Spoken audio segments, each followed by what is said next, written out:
जनतेचे प्रश्न, शेतकऱ्यांचे प्रश्न, कष्टकऱ्यांचे प्रश्न, विद्यार्थ्यांचे प्रश्न, नोकरदारांचे प्रश्न ह्याच्यावर कधी भारतीय जनता पक्षाने आंदोलन केलंय का? परवा मुंबईमध्ये मेट्रोचा पूल कोसळून लोक मरण पावली. हे त्यांचंच पाप आहे. प्रेसिडेंट ट्रम्पनं देशाला गुलाम केलं. त्याच्यावरती कधी भारतीय जनता पक्षाच्या लोकांनी प्रश्न विचारले का? पण जिथे हिंदू मुसलमानांच्या संदर्भात ठिणगी टाकता येईल असे प्रश्न निर्माण करायचे आणि लोकांना भ्रमिष्ट करायचे. मालेगाव महानगरपालिकेत उपमहापौरच्या दालनामध्ये टिपू सुलतानचा फोटो लागला.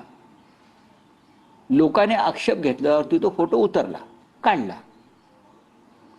हा विषय तिकडे संपवायला त्याच्यावर पडदा टाकायला हरकत नाही. पण भारतीय जनता पक्षानं आणि त्यांच्या इतर छोट्या मोठ्या कंपन्यांनी त्याच्यावरती महाराष्ट्राभर आंदोलन सुरू केलं. या आंदोलनाची तशी गरज नव्हती. महाराष्ट्र हा छत्रपती शिवाजी महाराजांचा आहे हे सांगायला का भारतीय जनता पक्षाची गरज नाही.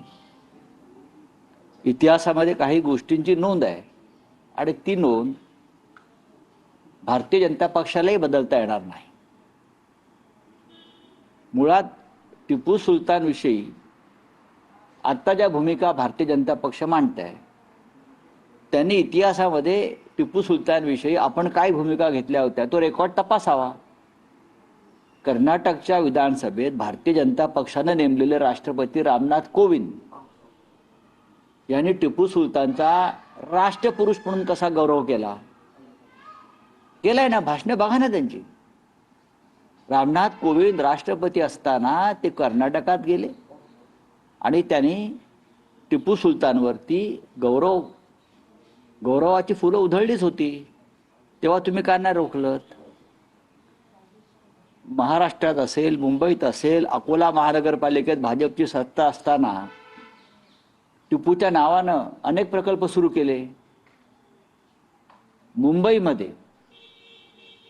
महानगरपालिकेमध्ये विद्यमान नगरसेविका महापौर ऋतू तावडे, अमित साटम यांचं अनुमोदन आहे टिपू सुलतानच्या नावानं रस्ते आणि बगीचाला नावं देण्यासंदर्भात.